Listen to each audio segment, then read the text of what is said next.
And this is going to give the Bombers a first down. Well, the Stampeders were clapping down there for a second, so they thought it was a holding call and the interception would stand. It will not. Well, let's take a look at the hit on Kahari Jones from Kevin Johnson. Okay, here you go. Now, it's been mandated from the head office to the officials this year to protect the quarterbacks, to protect the stars in the game. Any late hits will be called. Huge turnaround for the Bombers. Troy Mills, slight delay out of the backfield.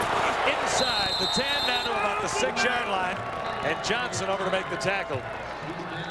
So the Bombers very definitely on a roll here right now. They're down by 3 at 20-17, but should come away with points here. Again, Troy Mills. Hard running, so if you're the outside linebacker, here's a good look at what you would see. Mills lowering his shoulder on you. There's Greg Freres, the safety, coming up to help out. Pretty solid hit. Ran into 3 Stampeders. First and goal to go. Stampeders 6. It's Mills again. Hard driving. Touchdown.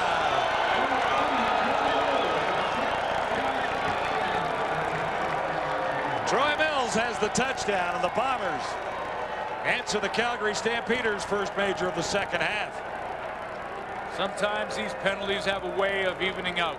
Winnipeg had a couple bad ones in the first half. Kevin Johnson gets a bad one. The Calgary Stampeders in the second. But watch Troy Mills with a little stutter step when he gets the ball right about there. He's going to make the little stutter, right? Little stutter there, buys him a little bit of time into that hole. It freezes Ray Jacobs, allows more Mills to run by him and find that end zone.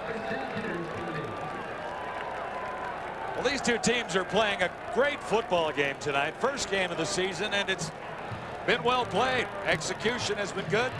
Bombers have the lead at 24-20 on the hometown Stampeders. Lots more ahead live from McMahon. Bombers have taken the lead once more by 4 at 24-20.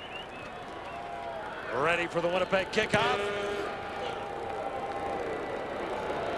Down to the 1-yard line. Darren Hall starts up.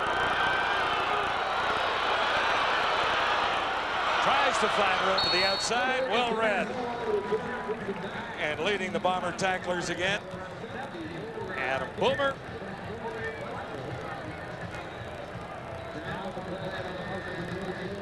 Well, Troy Mills, like you mentioned, 35 years old.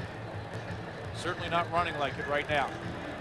Good push when he hit that pile, because he hit the pile about 1.5 yards out.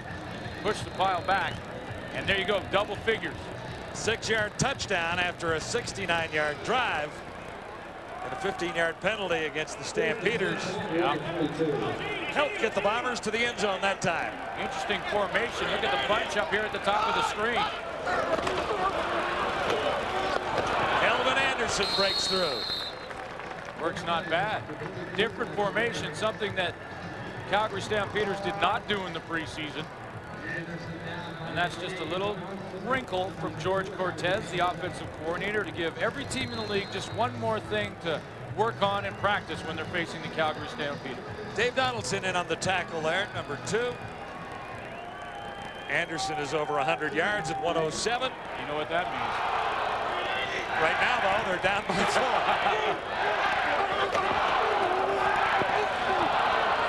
Anderson again. Oh. There's nowhere to go this time.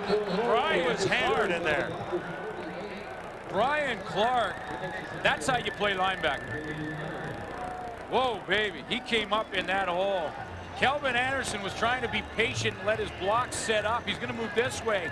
And Clark is going to slide from here, find his hole, hit up in it, and put a hammer of a hit on Kelvin Anderson. Look at him slide across. Now watch him find the hole, and pow! Turn him away. That's a big-time hit right there from Brian Clark. One of the few veterans in that front 7 for Winnipeg. Looking down my list here, he is the only veteran. Yeah, exactly. Well, Lamar McGriggs was supposed to be starting as well. Brechterfield, new to Winnipeg, but he's been around the league.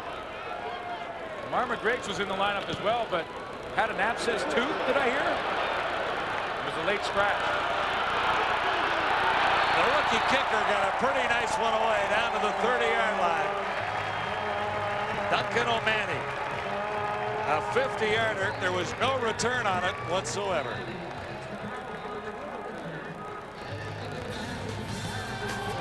Jays were winning big today. I think they must have beaten Tampa Bay. Missed the score at the very end. It was 8-1 at one point. Anyway, Rogers Blue Jays baseball tomorrow on TSN beginning at 7 Eastern, 4 in Vancouver. How's our old buddy Buck Martinez doing as a... Oh, well, you know what? He's not doing badly in some ways, but the job is wearing on him a little bit. Nobody said this was going to be easy when he stepped in. Well, I guess not. They play like 800 games, don't they? Yeah, you can get even the next day a lot of times in baseball. Eric Blunt for Winnipeg. Well, that's a big drive. Big drive for Winnipeg because of that O'Mahony punt. They lost a little bit of their field position advantage, and something they've been pretty comfortable with throughout this third quarter. Now, as it rolls down here, they can get a few first downs together, just even if they get a little field position back. Put that Calgary offense back in their own end.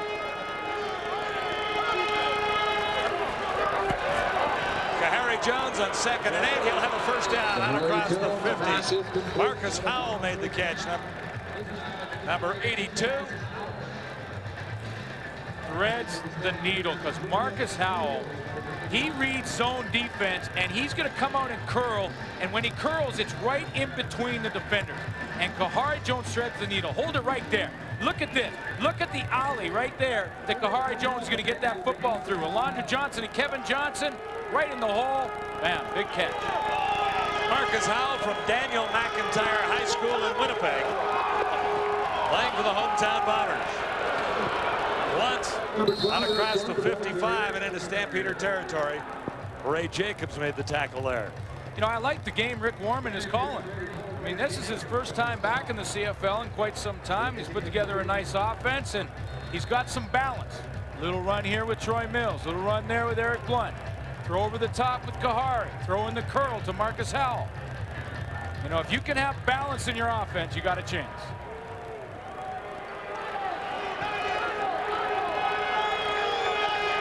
Should be the last play of the third quarter. This is 2nd and 5.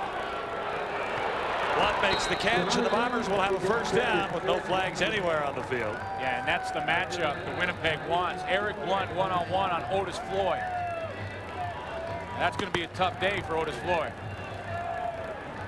A quarter to go. The Bombers threatening to score again. Lead the Stampeders 24-20.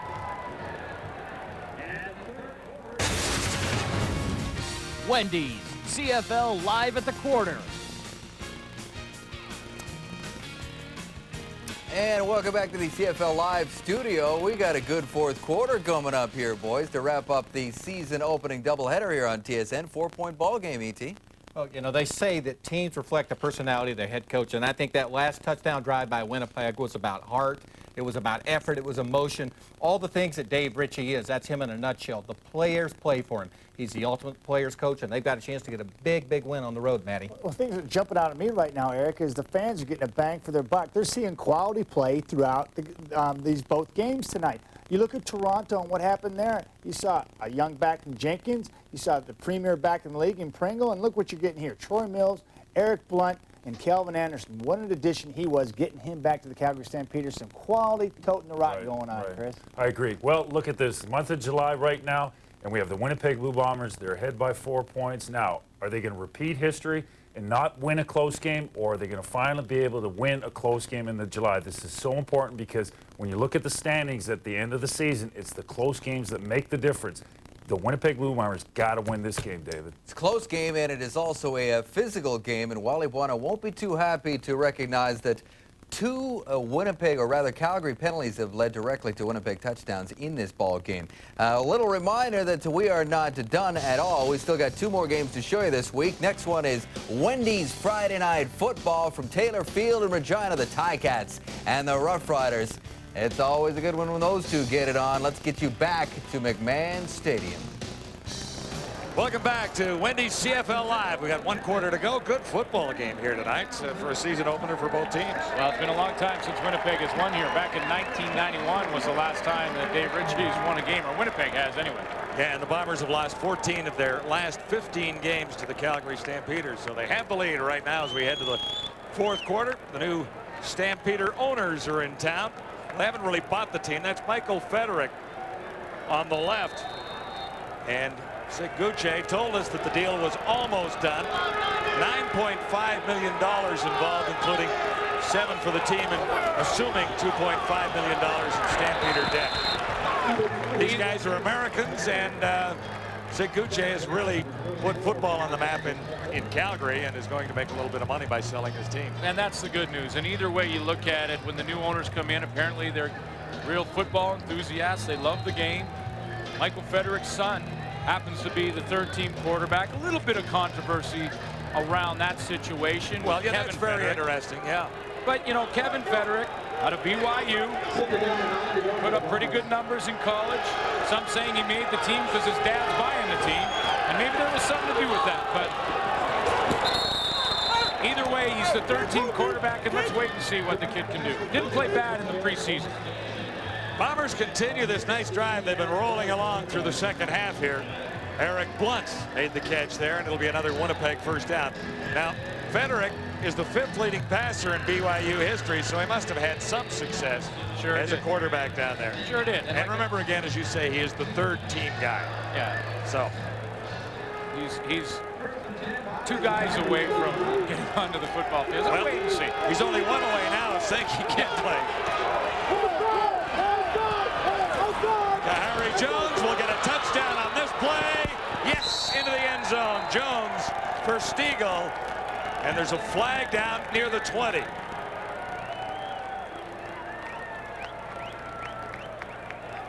Offside. Calgary number 84. Oh, I don't think.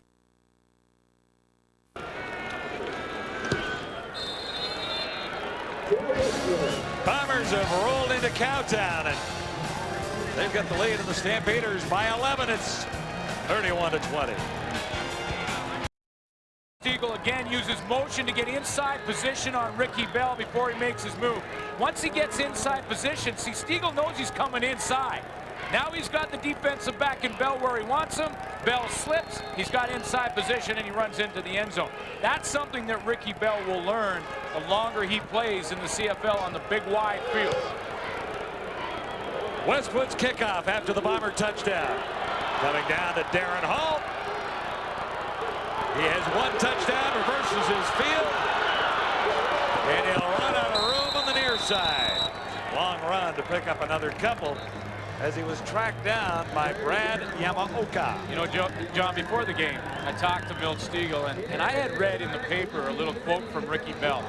You know, and of course he's going to have confidence. He had a great camp, and you know what? Defensive backs have to be confident. So in the paper he said, hey, the guy looks like he's got speed. Stiegel looks like he's pretty fast. He's a veteran. He's done things in the past, but he runs like a rookie. And I went over to Stiegel before the game. I said, did you hear what Ricky Bell said about you? He said, you run like a rookie. And he just got this big, huge grin on his face, and he said, well, we'll see who the rookie is when the game is over. Well, and the battle has been going on. And you know what? Ricky Bell has not done a bad job. This is Milt Stiegel. Yeah. This is the best receiver, or one of the best. Well, maybe he runs like a rookie very fast. Yeah, fresh legs like a rookie. Stamps in a little trouble here. Crandall can't get it away. Marcus Crandall in for Ben Sankey, who was injured in the first half. Injured the thumb on his throwing hand. Actually fumbled the ball on a play, and it cost Calgary a touchdown. Milt Stiegel likes playing the Stampeders. Is like a horse killer. Look at him against the Calgary Stampeders. Do I just see over 100 everywhere I look there? 171, over 100 tonight as well. That's 2, 3, 4, 5, 7 touchdowns. Yikes. And you know what? Calgary throughout the years have had good defenses. Only 1 veteran receiver in this Bomber lineup. It is Stiegel. They lost a couple of guys like Robert Gordon, Jeroy Simon, and Albert Johnson III, who were all pretty good players. Now there's a shot at getting Robert Gordon back in the next few weeks, perhaps, and maybe even Albert Johnson III. He's in Miami, but you know, Dave Ritchie can't count on that. He's got to look at guys like Andre Arlane right there coming over from Calgary, number 81, behind him. Guys like Jamie Stoddard, because you know what, sooner or later people are going to be putting 2 guys on Milt Stegall because they know where Kahari Jones wants to go. He's the guy he trusts completely, the guy he's played with, and so he should. Sooner or later, some of Dave Ritchie's other receivers are going to have to step up. Looking back to that Eastern semifinal and the victory over the Tiger Cats by the Bombers last fall, we talked about it being a real confidence builder for a team full of change. More changes in the Bombers this year, a lot of them in fact. Yeah. But for Kahari Jones winning that game, in spite of the loss in the Eastern final of Montreal, it has made a great deal to his confidence. He's played extremely well tonight. Well, when the offense is clicking and fires up your defense, and they have Calgary bottled up right now. Crandall on 2nd and 10. Almost intercepted. It almost drifted down into Danielson's hands. See, they're coming after Marcus Crandall, especially when offensively you're backed up inside your own 15-yard line, own 10-yard line even. You're going to send some pressure and see if the Calgary quarterback can pick it up. There's big Doug Brown. He gets the double team. That'll always open up somebody from somewhere. And this time it was Denny Fortney who gets in front of Marcus Crandall. Now, he gave up 1 safety in the first half. Will he give up another? He's about 8 yards into his end zone, Duncan O'Mahony. Keep in mind, he's the rookie kicker, and there's 2 more going to the Bombers. Now, the interesting thing is the thought process there. I mean, they're deep in their own territory. They give up the 2 points because they're worried about the pressure on the rookie punter. Well, here's what I'm wondering, and this or is just the field position thing, which is logical too. Strictly speculation, but could it be that he's a rookie? It's the Bombers on top by 13 on Wendy's CFL Live.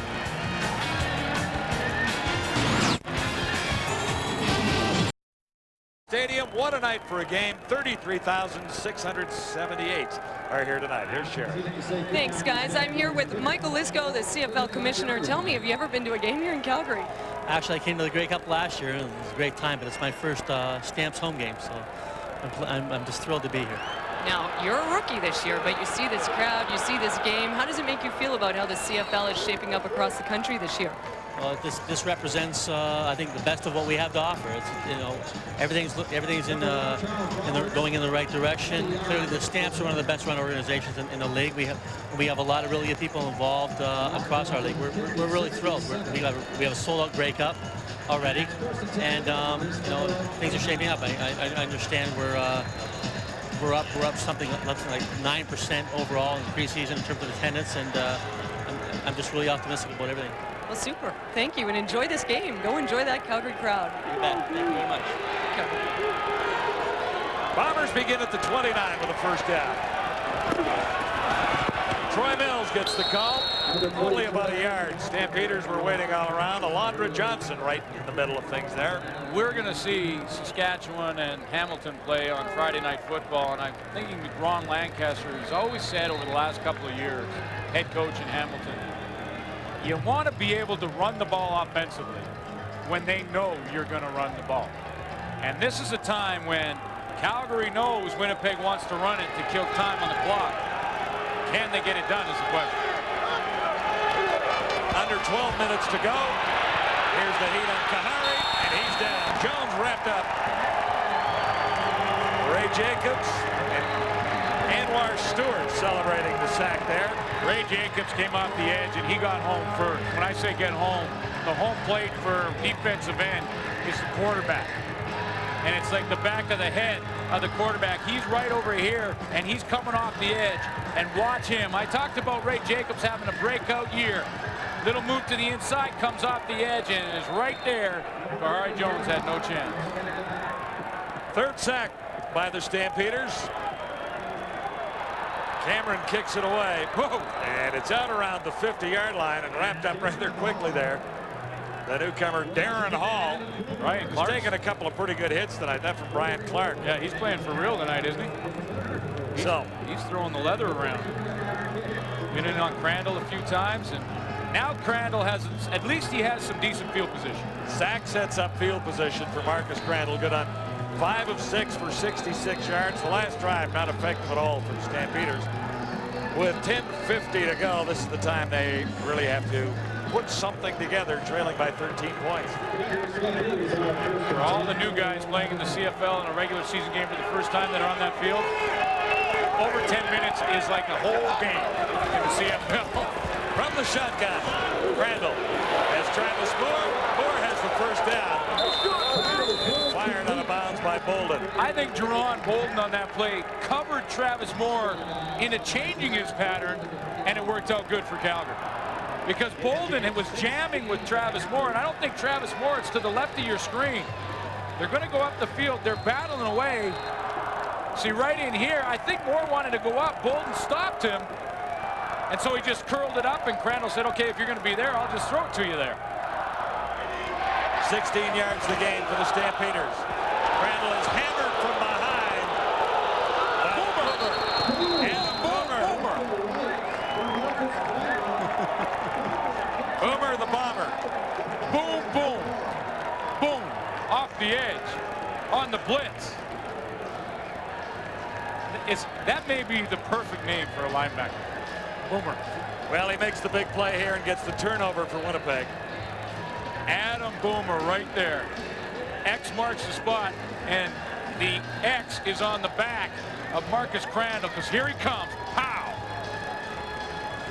Now, out of all the hits a quarterback takes, I bet you asked Matt Dunnigan back in the panel, he'd say that one would hurt the most. From the blind side, from the backside, Boomer created the fumble. Bombers get the ball right back, beginning at the 53.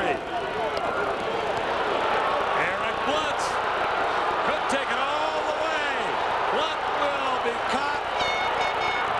They get the touchdown.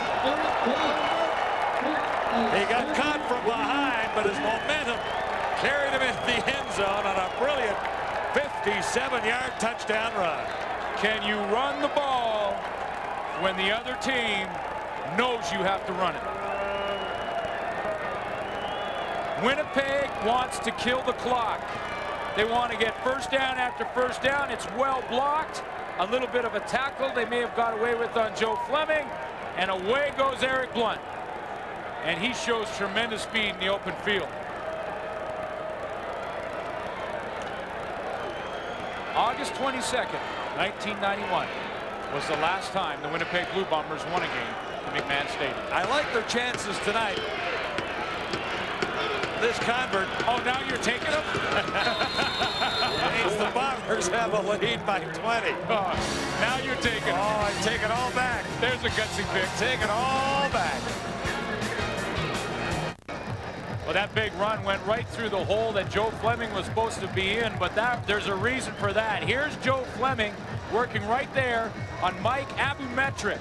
Abumetric is going to tackle Fleming right in the hole. That's the hole that Eric Blunt runs through.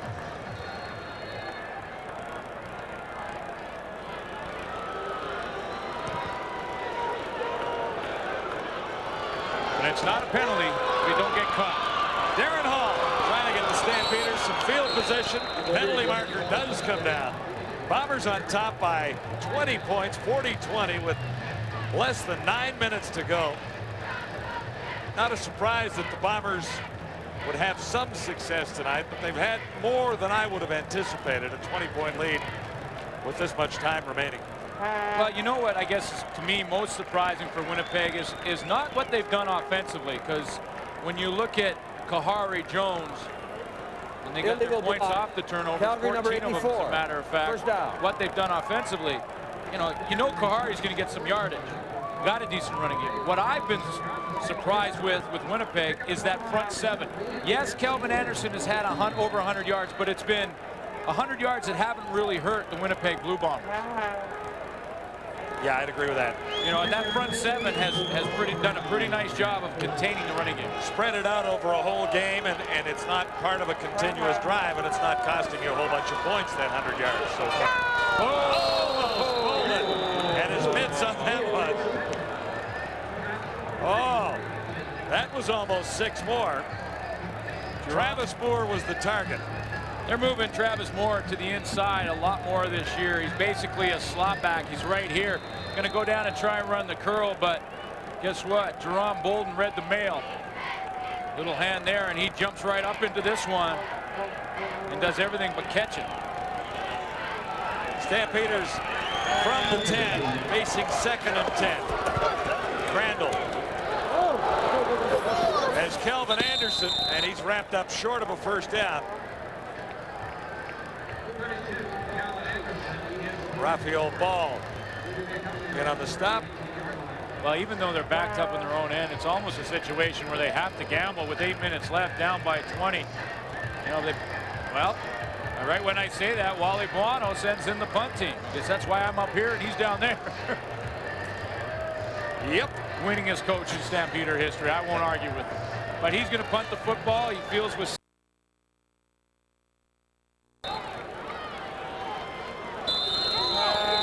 25-year-old in his first CFL season out of UBC. Yeah, and you wonder, did he give up 2 safeties in this game, which is 2 points each time, and the possession of the football to the Winnipeg Blue Bombers because he's a rookie? And Wally Buono's thinking, you know, the guy's a rookie kicking out of his own end zone. If he has a problem back there, we give up 7 points. This way, he just catches it, runs out, we give up 2. I'm speculating. Well, they've changed their mind about the whole play. They called the kicker off the field, put the offense back out there. A little uncharacteristic of the Stampeders' thought process to have that whole unit out there and then call a timeout to change it around. Well, you know, George Cortez standing right beside Wally, and maybe he just had to play, and maybe he talked him out of it. Well, this is 3rd down. Long yard. About a yard and a half to go for the first down. Crandall puts it up, and he has his man out at the 30. Cummings, first catch of the game. Aubrey Cummings, dependable receiver, not known it as a game breaker, but that was a huge play for Calgary. Well, it gives him a chance. Crandall's going to roll all the way out here to his right, and when he does, just as a desperation throw, finds Aubrey Cummings, who comes back to the football, and that was the key.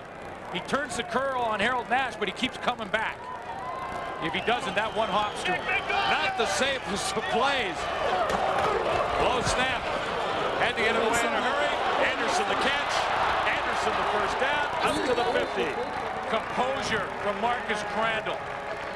That ball was low in the shotgun snap. He had to get his head down and his vision away from the defense and away from his receivers. But he calmly reached down, picked up the football, found Kelvin Anderson, and the bullets are flying for real right now.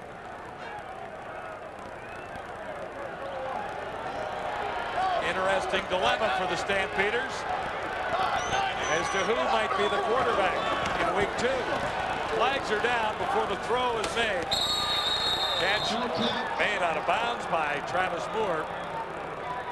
Well, Crandall had the penalty. Sorry. Crandall had so much time, John, that he waited too long, and the timing was off on the out pattern. He lets go of that football a little sooner, and Travis Moore stays in bounds because he waited a little too long. By the time the ball got there, Moore's momentum took him out, and then see what happens on the flag. Might not have mattered anyway. Offside. Calgary number 87. First down repeated. And it didn't. Aubrey Cummings. 1st and 15. Cummings had 53 receptions, 578 yards in his breakout season last year. Now this is the time in the game that the Winnipeg defense will drop off to play a lot more zone coverage. Jerome Bolden is looking for Travis Moore every time he comes and breaks out of the huddle. 1st and 15. Oh, put on Danielson. Oh, he got up. He never went down. He never went down, did he? No, he stayed up, but it was a hammer.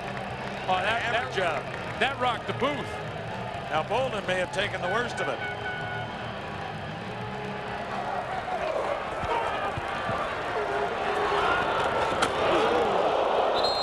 Well, he went down briefly. Yeah, and he was back up quickly. Bolden was down on one knee recuperating and remains there right now. Now he goes over and he talks to Bolden. He says, oh, what, did I hurt you there? Did I hurt you when you hit me? That's the most important part of that play. That's the biggest hit. Well, I didn't see the whole Toronto-Montreal game, but that's got to make the highlight packs. That's a hit right there. Danielson, 6'4", 210. There's Danielson right down there. Here he comes on the crossing pattern. And here comes Jerome Bolden. Watch this. Oh, man. Bolden is a big guy, too, though, Glenn. 6'2", 200. Well, see, but the most important part of the play is to show that you didn't get hurt. And that's what Vince Danielson did. He walked right over and said, you didn't hurt me, and by the way, you're the guy walking off the field right now.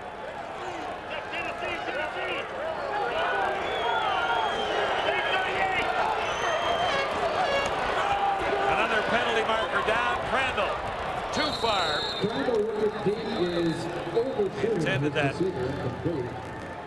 For Hall, Travis Moore was 2 snap counts across the line of scrimmage. I think that Marcus Crandall went on. Offside. Calgary number 83. Penalties declined. 3rd down. See, he went on the 3rd hut, right? And Travis Moore went on the 1st hut. So he was gone. I mean, he was 5 yards down the field before Crandall got the football. So you're saying he was 2 seconds early? 2 seconds. And basically, he was so far down the field that even had the refs not noticed, Crandall wasn't throwing it that far. He got too good of a lead. 2 seconds early, only 1 flag, though. Another 3rd down gamble. But a bunch necessary for Crandall here. Steps up, fires, incomplete. Doug Brown made the play. With a little heat, Bo Richter had his hands on it, couldn't bring it down. Well, Doug Brown forces Marcus Crandall in the biggest play of the game on a little bit of a stunt. And a stunt is not a full-out blitz. It's just a combination of moves from the defensive line. And what Brown wants to do is loop around, and when he does, he comes home free. He's going to loop around from this side, and he's going to come home free. Watch Brown. He gets right in the face of Mark. Here comes the loop. Look at the hole he's in. 97. That flushes Crandall up in the pocket. He has to force the throw, and he can't get it to Danielson. Or Bo Richter, excuse me. Well, it's been a night for the Bombers. 20-point lead, 5 minutes to go. This one feels a little bit safer now. No catch. A little behind the intended receiver, and Kahari ended up on the carpet as well.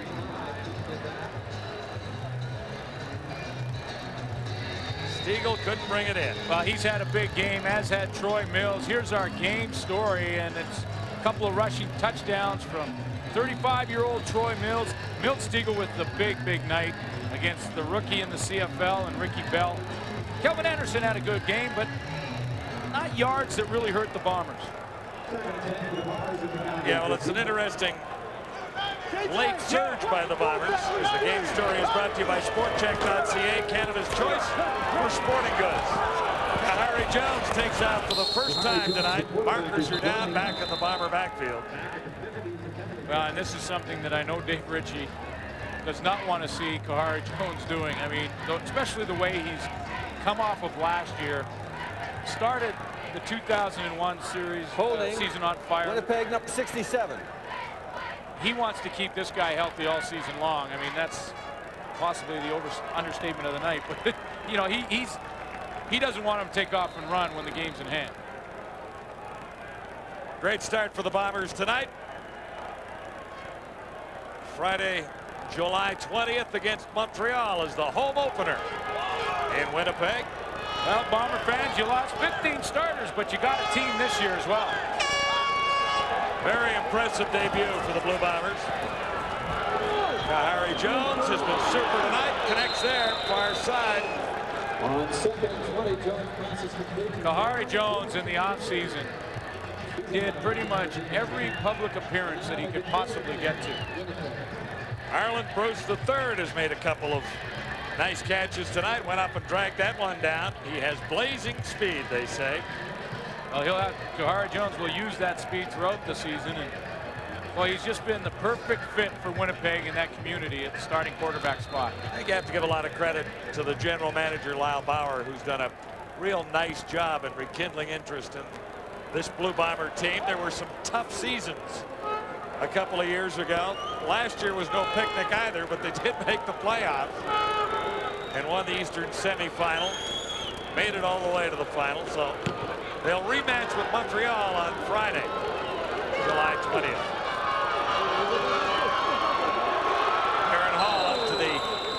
15-yard line. It's the Bombers by a bunch at McMahon tonight.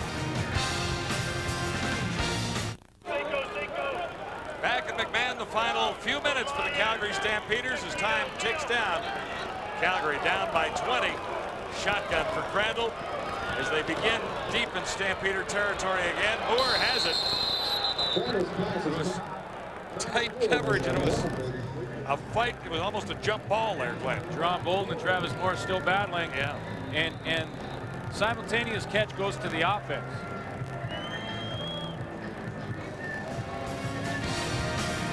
Solid effort by the Blue Bombers for Dave Ritchie here at McMahon tonight. All the story, scores, and highlights with Gino and Farhad coming your way on the next edition of Sports Desk at 2 a.m. Eastern, 11 Pacific time. First edition of Wendy's Friday Night Football is in Taylor Field. Saskatchewan taking on Hamilton. And the Bombers are hammering the Stampeders. Was that a loose ball? Maybe is. They haven't ruled it dead as Clark picked up the loose ball after the catch. Brian Clark.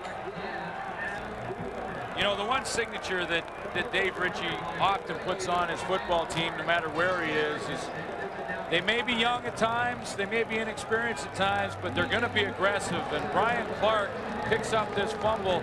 But this Winnipeg defense has been throwing some hits. We saw Jerome Bolden. Here's another big one right there. That's Boomer. Big Boomer. It's another one. And Brian Clark had a couple early, and he gets a little payback right there with the fumble recovery.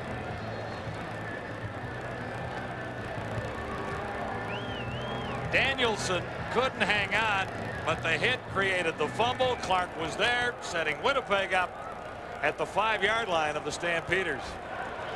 Hard to miss a touchdown from here the way Winnipeg is playing tonight. Kahari did not like what he saw defensively. The play they had called did not work with the defense that Calgary threw in front of him. They're trying to get it sorted out right now. Time count violation. So down, second down. Time count at this time in the game costs you a down. So it'll be 2nd and goal to go from the 5. Less than 3 minutes to go. Second down from the 5. Oh, nice. Oh, Kahari. They had a beautiful fake. And it was an easy 5-yard romp into the end zone. What a great night he's had. Kahari Jones has led the Bombers to this victory. What a great fake by Kahari Jones. You know, he's run the option. He knows Calgary, who are thinking run here. Kahari comes out, reverse pivots, and then takes that football around the end, and watch the guys get sucked right into it. Otis Floyd goes, whoa, baby, I was contained. Oh, boy. That's a sinking feeling when you're that contained guy on the outside. Yeah, you know, it's not going to be fun watching the tape tomorrow. 2:40 to go. The Bombers are hammering the Stampeders right here at McMahon. Guess we shouldn't be too surprised at the performance of Kahari Jones. See how he got that fake in the left hand, and then he kept it on his left hip for the first 4 or 5 steps. That's to hide the football from the defense, and then puts on the brakes in the end zone. What a game he's had, coming off a tremendous season for Kahari Jones. And when, you know, Henry Burris leaves from Saskatchewan, Dave Dickinson leaves from Calgary, the question you get all offseason, who's going to be the next star, the next young great quarterback? Well, ladies and gentlemen, you're looking at it. Yeah, well, 17. we saw this last year. I mean, there was a lot of attention paid to Kahari Jones last season. He threw for 300 yards 7 or more times in his CFL career, won 4 of the last 6 to lead the Bombers down the stretch. There were some hot and cold moments, though, and the Bombers lost some early games, but not all attributed to him. He didn't take over the starting role for a while. Was Rick Warman getting teary-eyed there? Did I see that? Or you don't cry as an offensive coordinator, do you? He wasn't getting teary-eyed there, was he? Oh, look at this. Dave Ritchie is smiling. Well, you know, he's endured some losses over the offseason. He's filled some holes and found some talent, and this team obviously has shown they're going to compete this year. Maybe do more than that. Darren Hall has this one slide by and trickle into the Stampeder end zone. That's the wheels are off this Stampeder machine. Well, he had to pick that football up. Tom Europe was bearing down on him because that's a live ball and a kickoff. Goes 10 yards. He got kind of complacent with the football as he kind of chased it around the end zone. And of course, it's his first year. Make it 48-20 now. You were talking about that earlier, but it looks worse when you read it, doesn't it?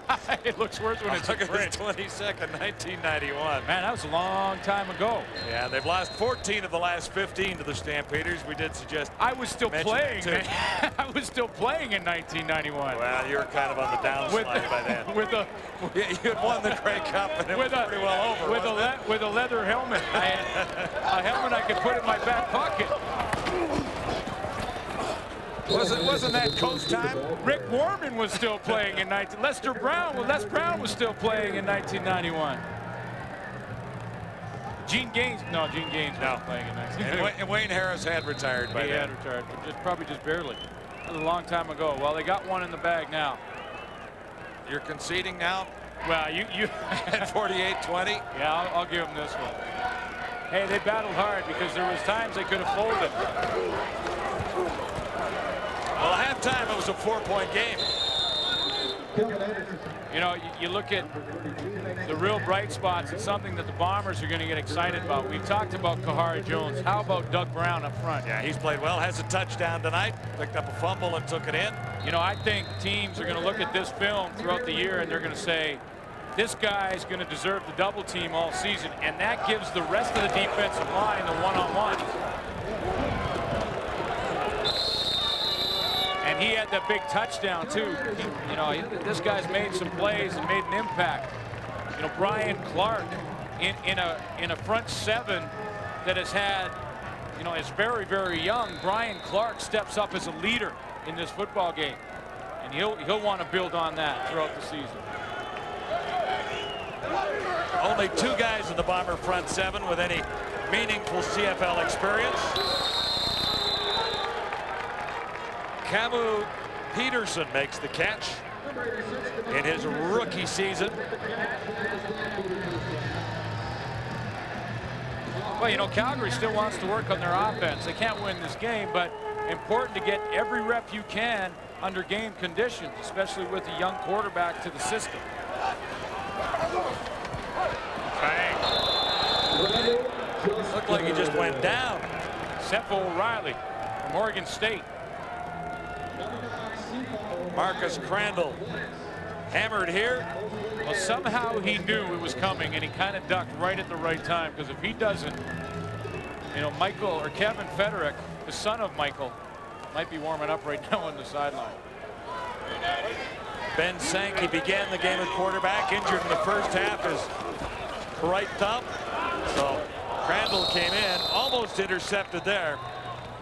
Well, another newcomer to the Bomber secondary, a guy we hadn't talked about much this game, is Raphael Ball, one of the Ball brothers from the BC Lions, signed as a free agent. You know, and I look at this Winnipeg defense, and I was thinking coming into the game, the secondary will probably be the strength of the unit. But with Doug Brown and Ryan Clark emerging, that's what Dave Ritchie was telling us, that was what he believed to be. Raphael Ball from Ball State. Did they name the university after him? Well, his brother went there too. Raphael Ball.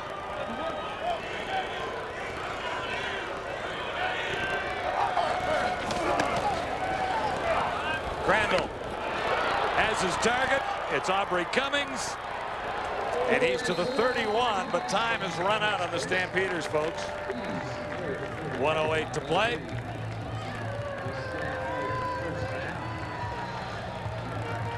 Marvin Coleman, the corner in that secondary we're talking about, the strength of the defense for Ritchie.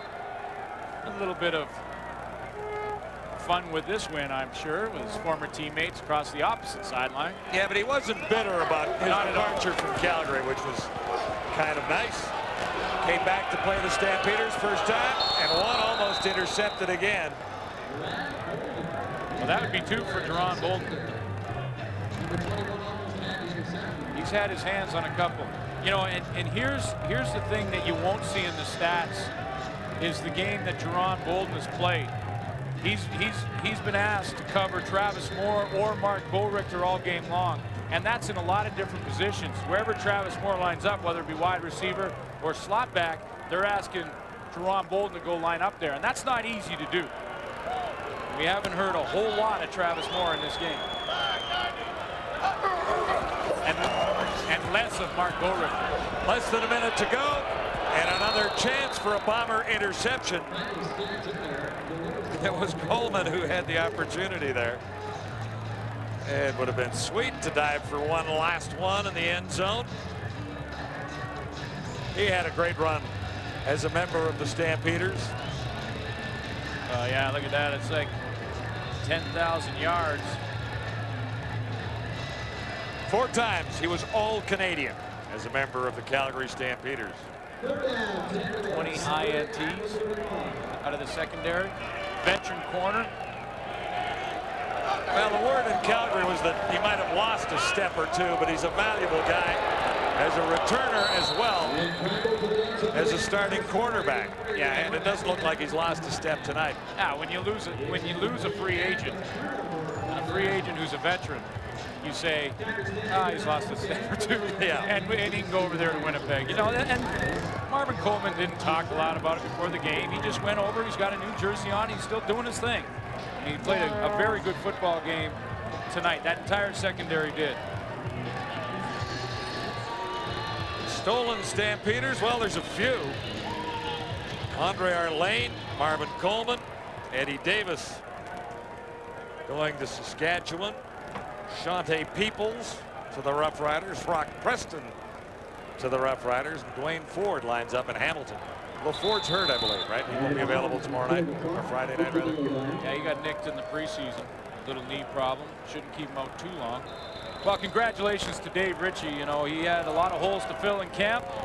He's got the team prepared. He lost his linebacker a couple days before they got here in Lamar McGriggs, one of his veterans, and he still rallied the troops.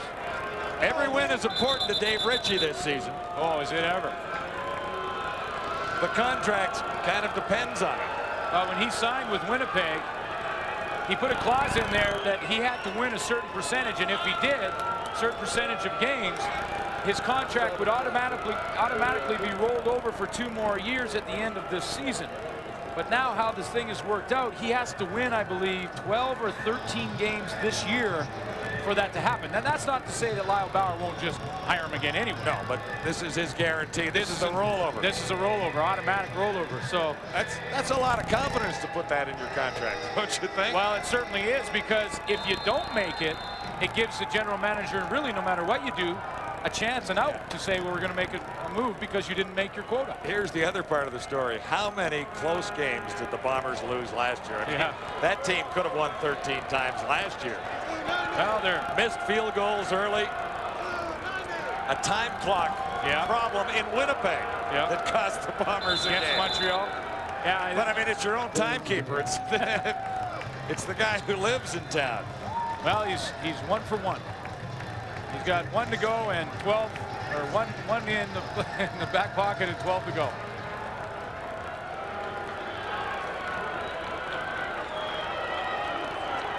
This will be it. And the Bombers have their first victory over the Calgary Stampeders at McMahon Stadium in a long time. It was close at halftime, but Wally Buono's team loses by 28 points. A bit of a shocker that the final score reads 48-20. Well, Doug Brown, a big part of why. Late signing by Winnipeg. He's going to be a factor all season long. And Kahari Jones is for real.